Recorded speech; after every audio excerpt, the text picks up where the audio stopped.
Hi, this is a DrumWise Meets, and today I'm here with Mike Heaton. He's the drummer for Embrace and the co-owner of Code Drumheads. Hi, Mike. Hi, Tom. How you doing? You okay?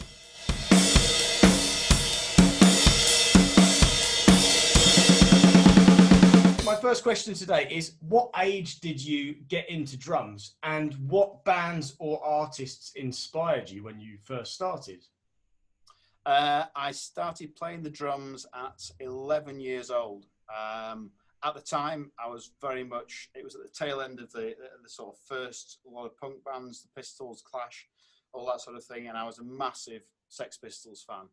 Absolutely loved them. And I wanted nothing more in the world than to have a white Les Paul like Steve Jones, which is what I asked for my birthday. My dad, who was quite traditional and had done a little bit of drumming, I think in some sort of marching band at school, thought that guitarists were the devil's spawn, and the safer option would be to get me a snare drum. So I woke up on my 11th birthday wanting the guitar, and I got a snare drum, and that's the way it went. That's a pretty good story. Cool. And actually, can you remember what your first snare drum was? What make was it? Yeah, my first snare drum was a Premier, a steel shell Premier. No idea what model it was, but it was a quite basic, quite sort of shallow-ish one, which is where my kind of love for Premier started in the first place. You know, and I went on with Embrace to be endorsed by them for many years before I eventually moved to the British Drum Company a couple of years ago. Did you, after just getting the snare drum, did you gradually build a kit using that snare, or did you just get a whole kit? No, it was. I mean, my dad, bless him, was amazing because there wasn't loads of money sloshing around, and I had this snare drum. And I think it was next Christmas, I got this kit that he'd actually recovered or repainted. This one actually blue. The hi-hat stand didn't even have tripod legs. It was attached to a board because he just picked little bits up here and there. I didn't have toms. I had a couple of little cheap bongos that were on a stand there. So it was a snare drum, two little bongos there, bass drum, and a hi-hat stand attached to a piece of floorboard. So that was the first. I think his thinking was, is he really going to take this seriously? So I played that for probably about a year, and then he actually went to a local guy and bought this kit that was absolutely knackered. I never saw it before it was done, but apparently it was in really pretty bad shape. And he went to the Supreme Drum Company, who were the only people at the time where you could buy wrap from in the UK. And bear in mind, this is going back 35 years or whatever. He wrapped it himself in red wrap, and that was a Premier. And that was the first proper kit I had. You know, two toms, 4-tom bass drum, and then I actually got some stands that were proper stands. So that was my first proper kit. Again, Premier. Oh, cool. That's a nice story. And last question there on that then, do you still have that kit? No, I don't. I have some pictures. I wish I did, but I sold that to then get my first new kit, which was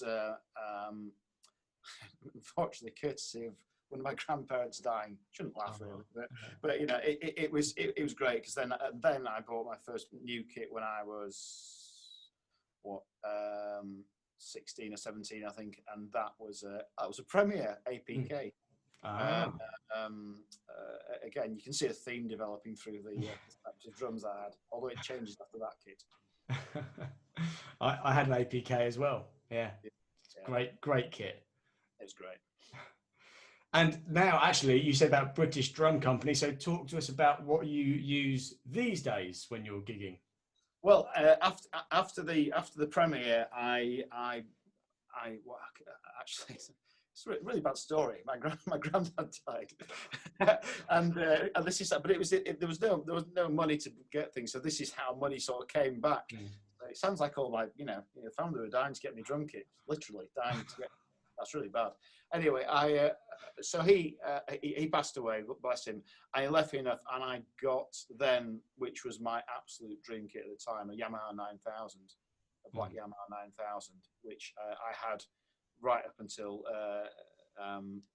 sort of first album, Time to Embrace, and I sold it. I'm like, oh, gee, I can't remember what even. Oh, I swapped it for a Slingerland, actually, a chrome wrap Slingerland, which I still have got in the garage. But anyway, so then I went on to I had a Ludwig kit, big sizes, and then a couple of years after that, Premier. Well, actually, no, George Frederick approached me when he was at Pearl, and I went to Pearl for a short time to start with. That was my first endorsement.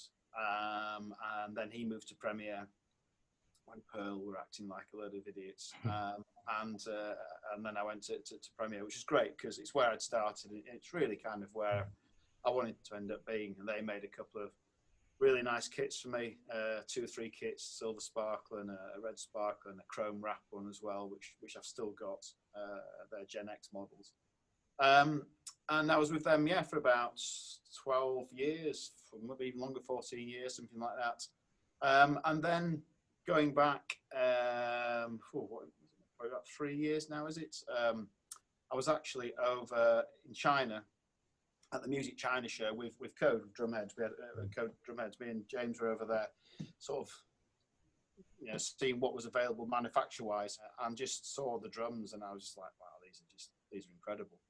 It's just fantastic kits, and went back, and I was very lucky that he said, he asked me if I'd like to start playing them and endorse them, and so I have done since then. So I've got two Legend kits, one of them in his Carnaby stripe, which is one of their standard finishes, and then the other one, which is actually this one here, which is hand painted by an artist friend of mine, a guy called Chub Perkins, who actually reimagined our album cover, our first album cover. He reimagined it for a live album we did last year, in these really wacky sort of like Pollock-esque sort of, bright colours, and just loved the artwork he did. So I thought, what can we do here? And I asked Keith, and he said, great idea. So he supplied the basic shells. And then, I don't know if you can even see here, but basically it's the snare drum, but it's kind of... Wow, yeah. And that's an 8-inch deep monster. Keith actually said, here we go. Yeah, have this, we'll do an 8-inch. And I've only got one other 8-inch deeps now, which is a Brady, a she-oak one. And I thought, is this going to work? And it's an absolute monster. It's fantastic. It's sensitive, and it's just as deep as anything. So the whole kit is painted in that way, which looks amazing. And I can't speak highly enough of their drums. Keith is an absolute genius in terms of how they develop it, and the new hardware looks stunning that they've got coming through as well. And they've been just great to work with. Good stuff. That's where I'm at the moment, drum kit wise. Cool. What about cymbals and things like that? Just to give a shout out. Yeah, cymbals. Yeah, I've been with very proudly with Zildjian for 22 years now. 21 years, I think it is. I got a certificate. I was going to say, did you get your certificate? I got a certificate, and I was like, what? 20 years? And all through that time, Tina has been brilliant with me. In fact, for the last few dates we did, I've just changed over to something very different, which are these the K Special Dry range for a crash, and the 15-inch hats, because I've always been 14. Got some of the Carope cymbals, which are just, they're beautiful. It's very different to what I normally do, because a lot of stuff is just hitting quite hard. But I just wanted something that was a bit more trashy and a bit more controlled. So Zildjian, amazing. Pardon me.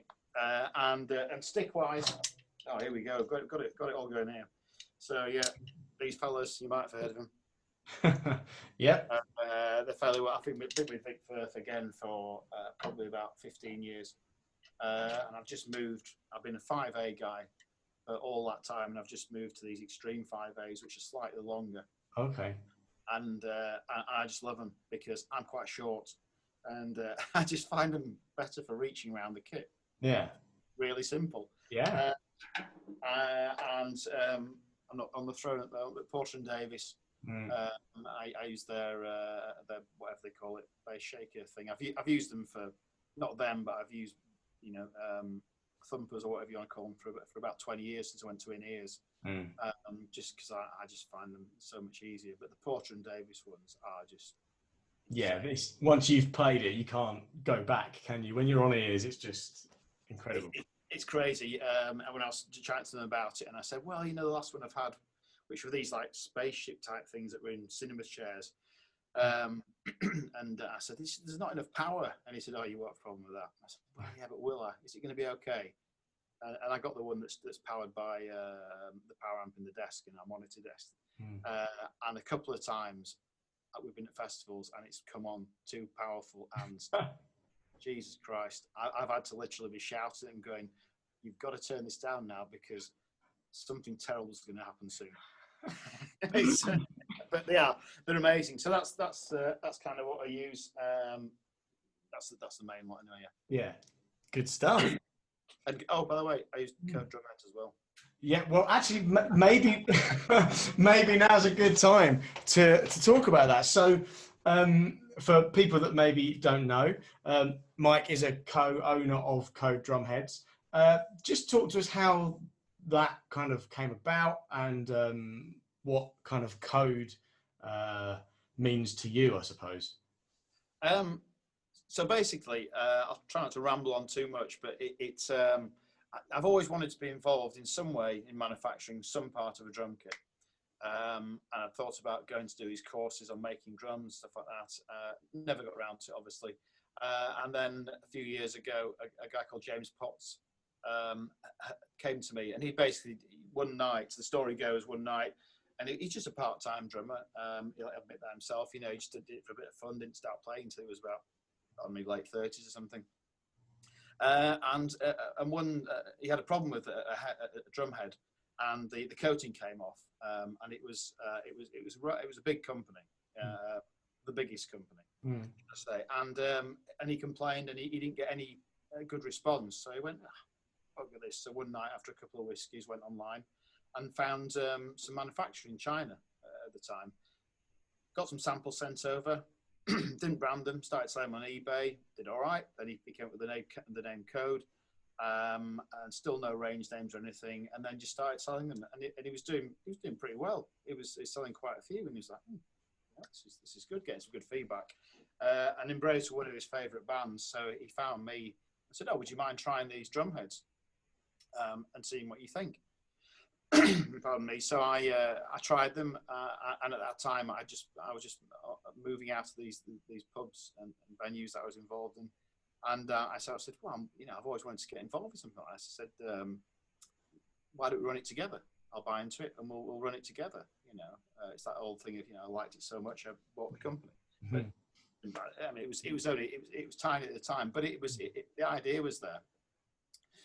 So I came on board about 3 or 4 years ago, just to develop the company, really, in my eyes anyway, to get the brand going, because he'd done a lot of the legwork, but we need to develop specific ranges for specific types of playing and improve the quality. And so we've moved all the manufacturing now away from China because there was some dubious quality there, and we manufacture in Taiwan now through a company over there that we've got a great relationship with, and the factories help us to develop our own types of heads. So we're not just buying stock heads in. You've got the basic single ply, ambassador type weight. You've got those, but then we've got specific heavy rock ones called the TRS. We've got our own bass drum blast. We've got a new range called the Signal, which is like a heavy single ply.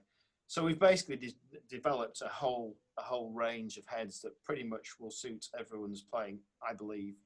I'm a strong believer in that you don't need a huge range, because one of the issues with people like Remo and Evans, with retailers, is that the range is so huge that it's very hard to stock. So I'm trying to keep it down to a nice sort of concise range. Now, I will say at this point, I'm not saying anything against those other manufacturers. Remo, Evans and Aquarian, brilliant. I was with Remo for years. Their heads are amazing. Evans are great. I've played them a lot as well. There's absolutely nothing wrong. I would never say anything against those companies. They're great. We're just new kids on the block, and we're just, we want to make an impression. Mm. And so far, we've got some great players. Like Pete Salisbury, who plays with the Charltons and was with the Verve, Russ Gilbrook, James Price from Nothing But Thieves. We've got some great players, to name but a few, that have come on board. And, our ethos is, well, use your ears. Trust your ears is our hashtag. And it's simple as that. What I say is try them. If you like them, use them. You don't, use somebody else. And we are, we've tried to keep the price well under what the competition is, because I believe, well, particularly with you've got a lot of students and probably a lot of young students as well. Money's tight, and it's tight for the kids and it's tight for the parents. So if they can afford to buy a good product at a good price, then that's kind of our ethos. But anyway, I'll stop rambling because I sound like a bloody advert now. But that's kind of that's why I got involved, just because I'm very passionate about it and very passionate about making something that works really well. Oh, by the way, if people want to see us, it's codedrumheads.co.uk. Check the website out. You can see all the heads being played and me playing them and waffling on like I am now about the heads. I believe that we all evolve as drummers, and we take on different influences as we get older and as we grow as musicians. But that said, if you had to pick one, who would be your all-time favourite drummer? Well, there you go. It's not really a massive surprise, and it's somebody that's obviously close to your heart as well. It's a bit of an obvious one, but it's John Bonham.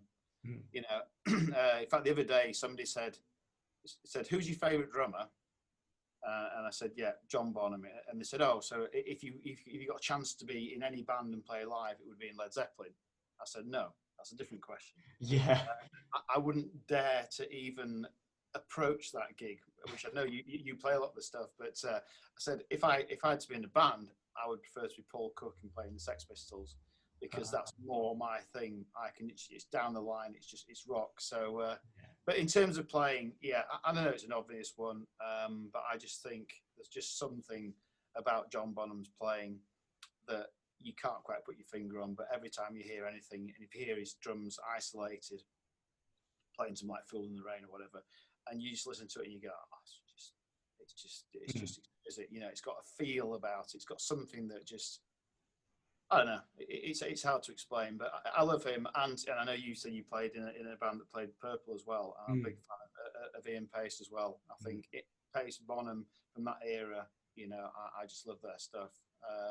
But coming forward, and again, not much of a surprise, but I think Dave Grohl's an incredible drummer, and in what he writes as well, his parts. It's not just the drumming; it's the riffs, his drum playing. His Queens of Stone Age stuff particularly.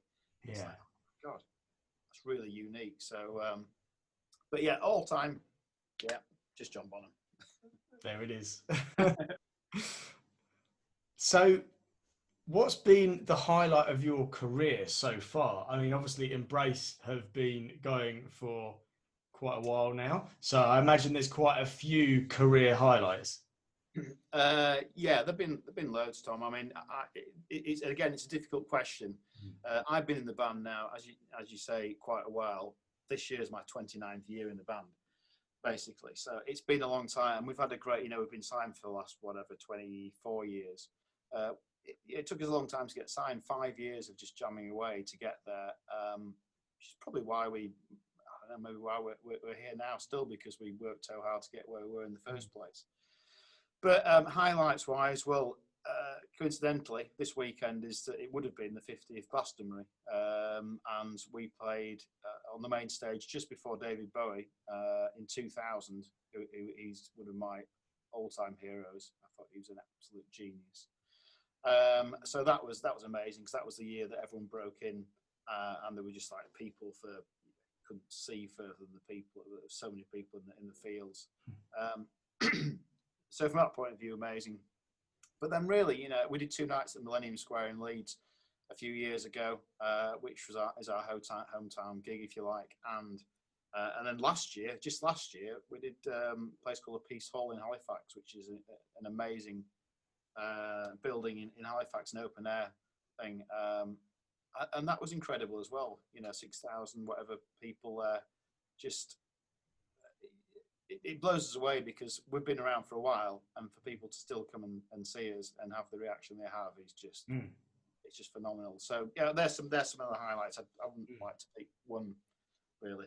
Well, while we're talking about that, this is my chance to embarrass my wife because she's a big Embrace fan, and that was another reason why I thought, you know what, I'll contact you to see if you'll do it. So because she's always playing your stuff. So excellent, that's what I like to hear.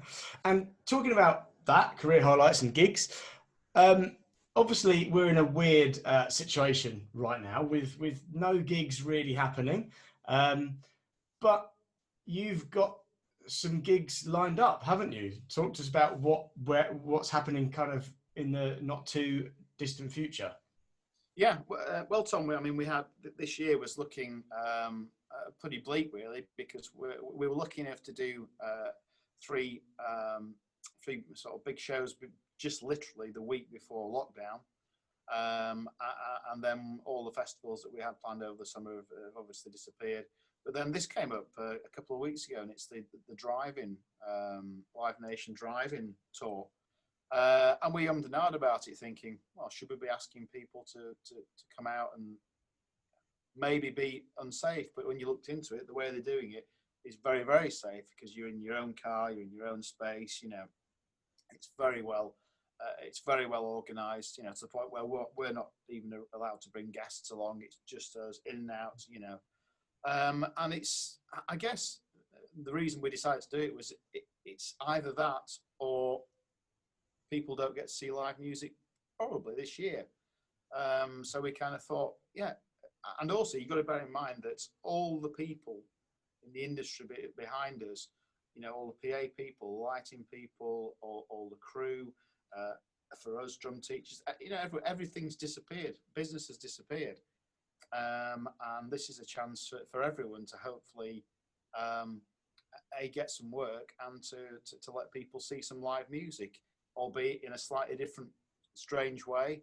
But, you know, we're just going to go and dive in it and do the best we can, and hopefully people will appreciate it and like the chance that they're going to see some live music this time, you know, before this Christmas, basically. Yeah, I mean, it's going to be a different experience, isn't it? I think when we were chatting earlier, you said it's about 300 cars, so you're on stage playing to a load of cars. Yeah, I mean, it's quite bizarre. I mean, obviously in the States, you know, the driving thing's been around for so long with the movie side of things, but over here, I don't know what it's going to be like. I imagine that at the end of every song, everyone's going to be beeping the horns, and I don't know. It's going to be quite strange. But and somebody said, well, yeah, it'd be great if it's sunny, but you know, what if it's raining? You know, it's not going to be a great vibe. And I said, well, from my point of view, I'm slightly older. If I was at a festival and it was raining hard, should I say, I'd rather be sitting inside a car watching the band Yeah. than standing in a field. But you know, hey. Yeah, exactly. Yeah, totally. So, kind of a bit more of an educational question here. Obviously, I know that you teach as well. So, from one drum teacher to another, but also, you know, from a professional musician point of view, when you first get a gig with an artist, you know, if something comes in or you're doing a recording or something, and you need to learn some new material, how do you learn the songs? So do you just listen to them, or do you listen and transcribe?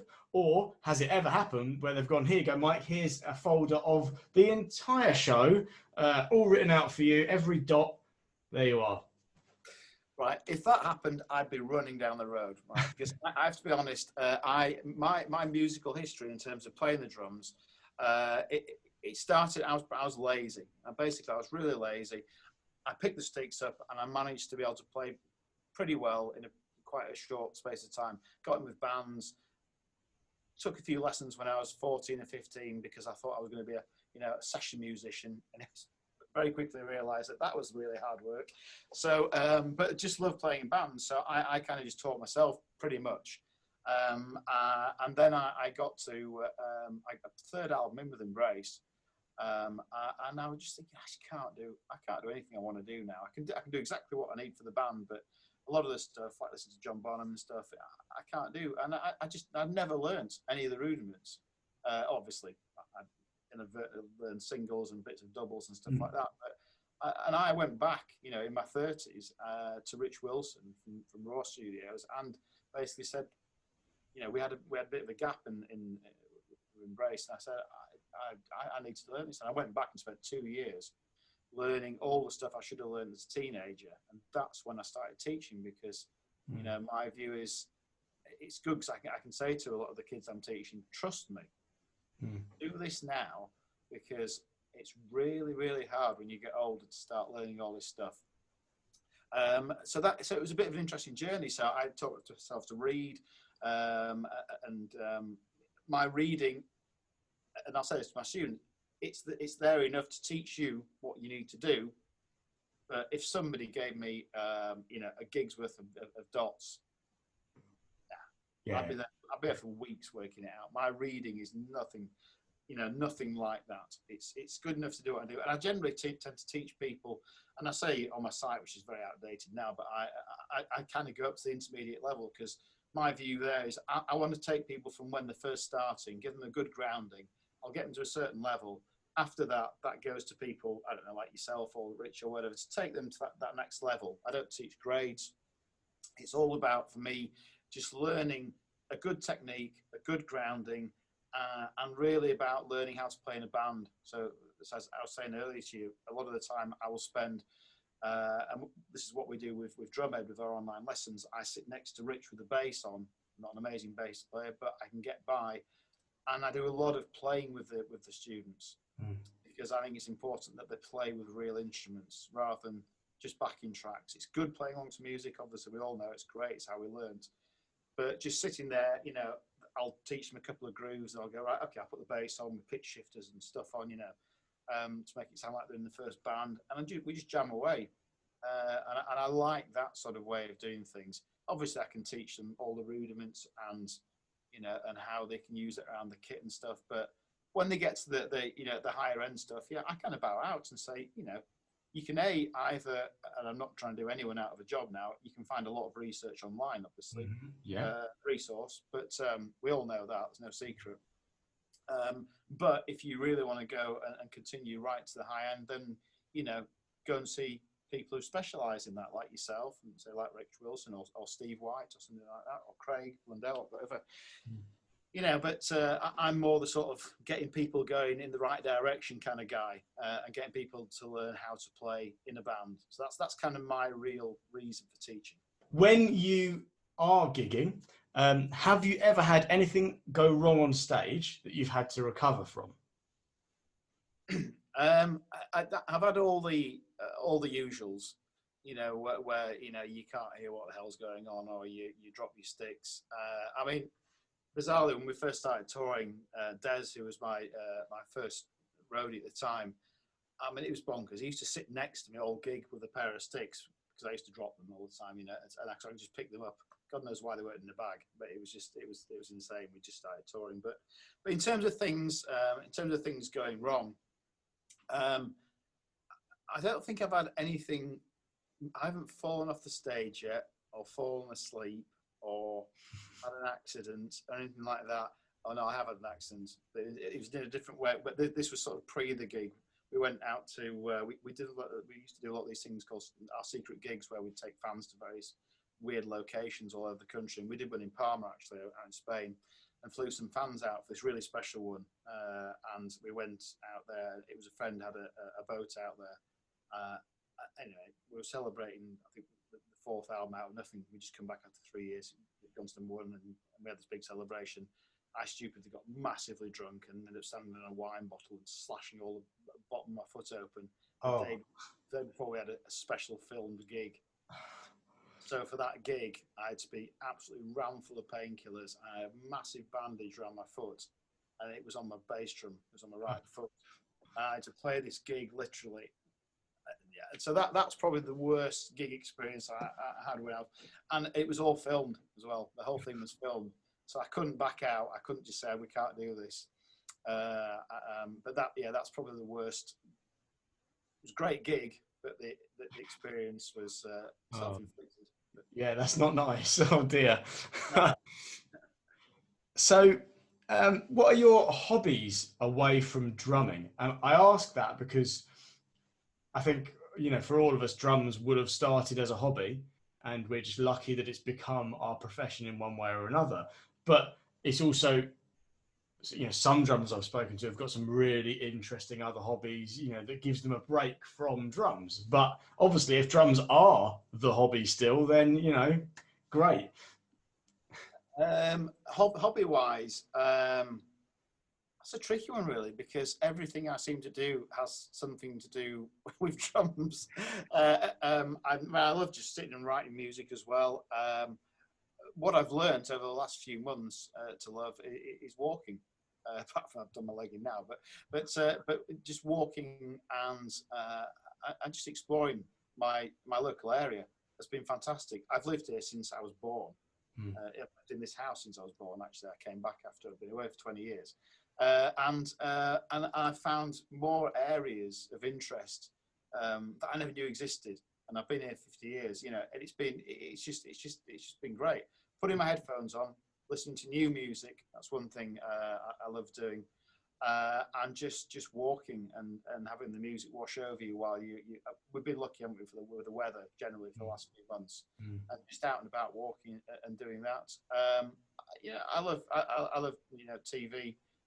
Reading as well. I love rock biogs, autobiographies, and such. I'm just reading a guy called Smiley Bernard, who plays with. He did play with Joe Strummer. He plays with Ankle Archive and the Alarm. He's got a book out. Reading his at the moment, which is great. Little plug for him.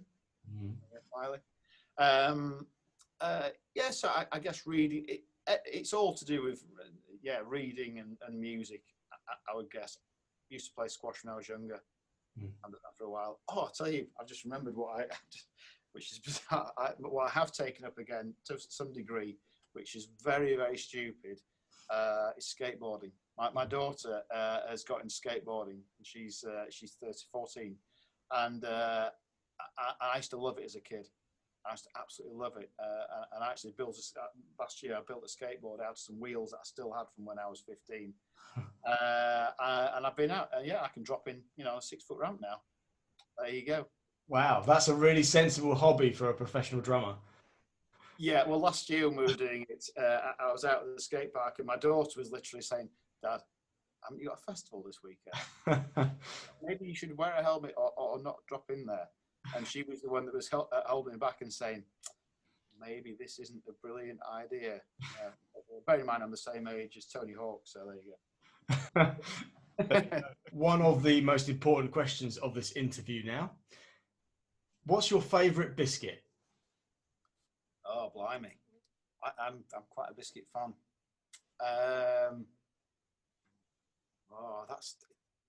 I'm a big fan of the Jammy Dodger. Oh, okay. That's actually, so far, no one has said Jammy Dodger. Yeah, it's an obvious one. I don't know. Is it that obvious? I don't know. Jammy Dodger, wagon wheels as well. Big wagon wheel fan. Oh, wagon wheels, yeah. It's it's the traditional stuff. I mean, I love a really, really well cooked, well baked cookie, with some really nice and soft and doughy. But that's not really a brand. My son, who's Alfie, who's a drummer as well now. He's 17, and he loves Jammy Dodgers, and I don't know. We must have the same taste. Yeah, I'll go with that. With the wagon wheel, though, will it be the original, the red wrapper, or the blue wrapper jam one? You see, that again, this as I was saying that, I actually thought about the two different ones because my daughter, she loves the wagon wheels. So it's always, whenever I'm shopping, it's kind of like, got to get me Jammy Dodgers, got to get my wagon wheels. For me, it's probably the original one. For me, it's probably the blue one. For her, it's probably the red one. Okay, yeah. Okay. Yeah. I mean, they are kind of big and kind of nice. If you remember that advert. Well, they are, but I don't know. Everyone says this, but are they as big as they used to be? I don't think so. I don't think anything is. No, exactly. I'm sure they were like that big before. But then is that because when we bought them when we were younger and stuff, they just looked bigger, Of course, I was that big, and it was that big. But so going back to the Jammy Dodger then, Yeah. would you dunk the Jammy Dodger? Um, yeah, I think if a hot drink was there, Mm. obviously I'll eat them without, just as I'm walking past. You know, this is the problem. Uh, Kids who like biscuits as well, because I'm walking past and I just, oh, yeah, I'll just have one of those. But no, I'd definitely risk a dunk, because you know, there's two layers, and you know, they're quite substantial. They're not, it's not like a digestive or a rich tea that, you know, there's a big risk it might just break off. Yeah. You've got a fair chance with a Jammy Dodger that that you're going to be okay with a, you know, like a, you know, maybe even a 7 or 8 second dunk. Oh, that's brave. Whoa. 7 or 8 second dunk. Goodness me. Is that dunking into tea or to coffee? Both. Right. Yeah, yeah. Controversial. I go for both. A lot of people just go tea, but I'm, yeah, tea Yeah. and coffee. Okay. There we are. See, it's it's an important question. And after all these interviews are done, there's going to be a graph made. So, Right. but Okay. so far, Jammy Dodger, I'm afraid it's going to be Is one. it low? Oh God, what's number one at the moment? I think the favourite really has to be a hobnob or a milk chocolate hobnob. Hmm. I think that's Yeah. the drummer's choice, really. No, they're wrong. Also, rich teas and bourbons have been up there as well. Rich teas are great. Rich teas are great, but there you kind of, you know, that's just you go to, you know, if you want something a bit more flavour, you know, you Mm. get the jam involved. What we're talking about this, is it more of a like a Yorkshire thing to have proper like Yorkshire tea, like when you're up, my family are originally from Yorkshire, and my Right. granddad would only drink Yorkshire tea. Yeah. Is that kind of the done thing? I'm not as much of a stickler for that. Okay. I'll, you know, I don't particularly stick to that. Actually, bizarrely enough, I've got a lot of tea at the moment because last year, a very famous tea company in Yorkshire, through a contact, wanted some drum heads because one of the directors there played in the band. So I just said, oh yeah, we'll do a bit of a swap, you know, as a joke. You know, I'll send you a few heads over, and you send me some tea. And I got a box like this big with about 3,000 tea bags and loads of different types of tea, which I've still got half of them left now after a year. But that is a very famous Yorkshire tea. Right. There we are. Right. Now my last proper serious question. So, if you could give just one bit of advice to up and coming drummers, what would that be? I would say be prepared to put the time in. As I said earlier, I didn't when I was starting out. I kind of just enjoyed it, which is great. But you know, if you really want to make a difference and become a great player, you've got to be willing to put the time in and to practice things properly. Take it steadily. You know, young drummers like I was just want to rush everything and get everything as fast as possible. And as the great Don Famularo said actually once in a lesson, that you know, play slowly to learn to play fast. You know, you can start that way, but really, and this applies to being in the band as well, it's about putting the time in and then the effort. So it took us 5 years to get signed. Sometimes you just got to keep banging it against that wall until the wall falls down. Mm. Mike, thanks so much for spending your time with us here at DrumWise today. It's been an absolute pleasure. It's been a pleasure to do it, Tom. No problem at all.